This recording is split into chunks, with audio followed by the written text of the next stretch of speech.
ভারতের মতো দেশে সে বাড়ি ভাড়া দিয়ে থাকতে পারে না, খেতে পারে না।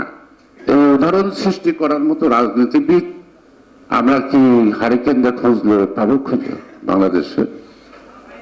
তাহলে কি করে আমরা জনগণের জন্য কিছু করব? আজকে আমরা তো ঐক্যের কথা ভাবছি, আমাদের টেবিলেও ভাবছি, আপনাদের টেবিলেও ভাবছি, আমাদের মনের ঐক্য হয়ে গেছে। চিন্তা ভাবনা চেতনায় আমরা কিন্তু উপলব্ধি করতে পারতেছি, গুরুত্ব দিতেছি আমাদের ঐক্যবদ্ধ হওয়া, কিন্তু জনগণের সামনে কিন্তু আমাদের ঐক্যটা দৃশ্যমান করতে পারছি না। কিন্তু কর্ম দিয়ে কিন্তু আমরা প্রমাণ করছি 7 তারিখে উই আর ইউনাইটেড। অর্থাৎ আমরা রাজনৈতিক দলগুলি, তার সংখ্যা প্রায় 62-র উপর, আমরা রাজনৈতিক দলগুলি সম্মিলিতভাবে যে আহ্বান ভোট বর্জনের, সেই আহ্বানটা সাদরে গ্রহণ করছে সাধারণ মানুষ। তারপরে আমাদের যে শক্তি সরকারের বেশি থাকার কথা না, তারপরে তো সরকারকে ভয় পাওয়ার কোনো কারণ থাকতে পারে না আমি মনে করি। তো যাই হোক, এর মধ্যে বিভিন্ন চিন্তা ভাবনা, নতুন দল বানানো, পুরানা দল, 2-4টা নামে মাত্র গেছে। এই তৃণমূল তো ছাগলই খেয়ে শেষ। এই তৃণমূলের কিছু রাখেনি, একেবারে ছিন্নমূলেতেও শেষ করে দিচ্ছে। আরো কয়েকটা দল বানাইছে, প্রত্যেকের যা করার তাই করে ছেড়ে দিচ্ছে।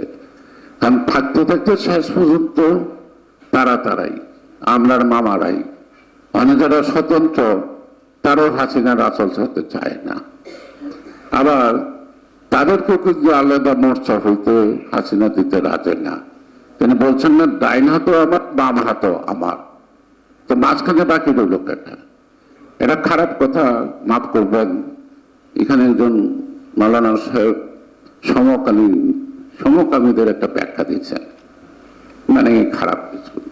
তো সবাই বলে ডানে নির্বাচন, আমি প্রথম দিন দিকেই বলছি এটা সমকামীদের নির্বাচন। এর সাথে একটা আছে, এটা তৃতীয় লিঙ্গ, ওই যে জিএম কাদের। আমার রাজনীতি বিশ্লেষণ এটাই বলে, এটাকে আপনারা যেভাবে নেন, আমার কিছু করার নেই, বলারও নেই। তো যাই হোক, আমি যেটা আহ্বান করতে চাই, আপনারা ওই ইসলামী আন্দোলন বাংলাদেশ সহ, অর্থাৎ এই ধারার রাজনীতি অনেকগুলি দল আছে, একটা দল না। আপনারা আপনাদের মধ্যে যদি একটি ঐক্যের প্রস্তুতি এবং বাস্তবে একটা ঐক্য করে তুলতে পারেন, অন্যান্য রাজনৈতিক দলগুলোর সাথে ঐক্য করতে কোনো বাধা নাই, এবং সকলেই এই ঐক্য হওয়ার বিষয়টাকে গুরুত্ব দেয়।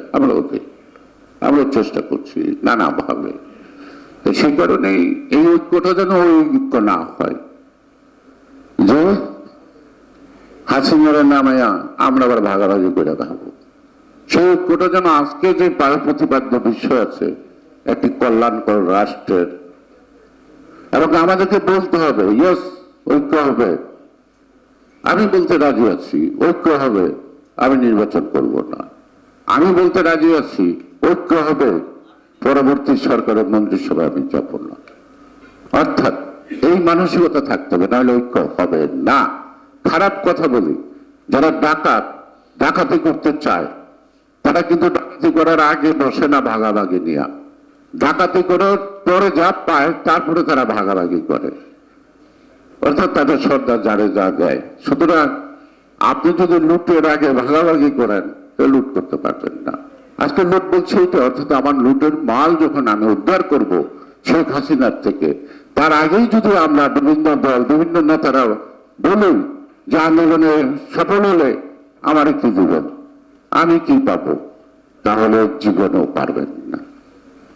ইন্ডিয়ান একটা ছবি আছিল হিন্দি, আপনারা যারা আলেম ওলামা আছেন তারা হয়তো সিনেমা নাও দেখতে পারেন, আমার সময় তো দেখতাম।